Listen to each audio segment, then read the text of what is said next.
diagnosed with cancer, just a solid tumour inside my nose, inside my nostril, and it just sort of just went from there. You know, see the specialist, and you got to do radium, and then you've got to do the radium and chemo, you know, and then all of a sudden that didn't work, and then the tumour started getting larger, and it just really got out of hand really quickly, you know. Then before I knew it,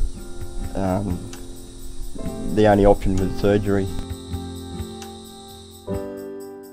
Finding Northern Prosthetics wasn't easy for me because there's not a big link from the technicians / surgeons that deal with reconstruction to lead you to someone that can build a prosthetic that looks lifelike, you know. They're very good at their job, the technicians at building implants and stuff like that to hold a prosthetic, but as far as a lifelike prosthetic goes, the two hospitals I dealt with were miles away.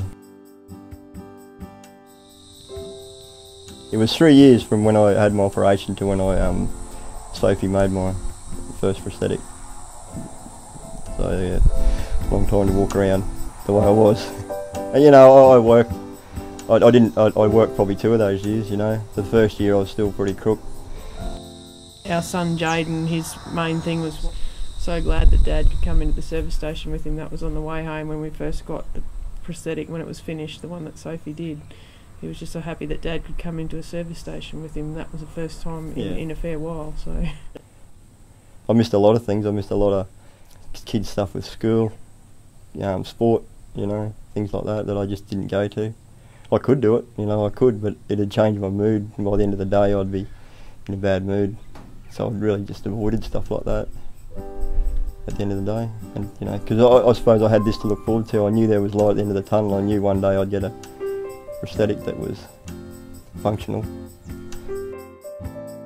Immediately she gave us a schedule of what she does. You know, this is what I do. First day I'll make a mould, and I'll get a casting of your face, and then the second day I'll do this.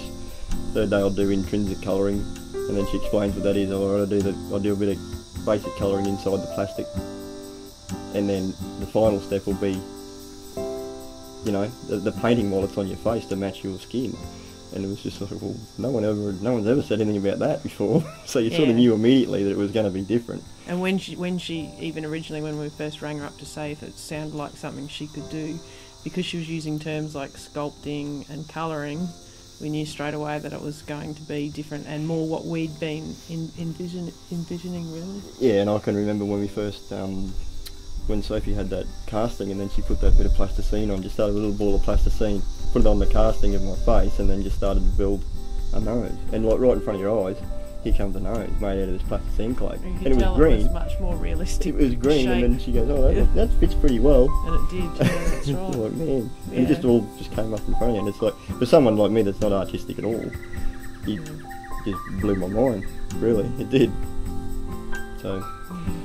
Yeah, it was completely different, and you couldn't help but get your hopes up, and that's what I said before, you know, it's just, this is it, you know, this has got to be it, this is good.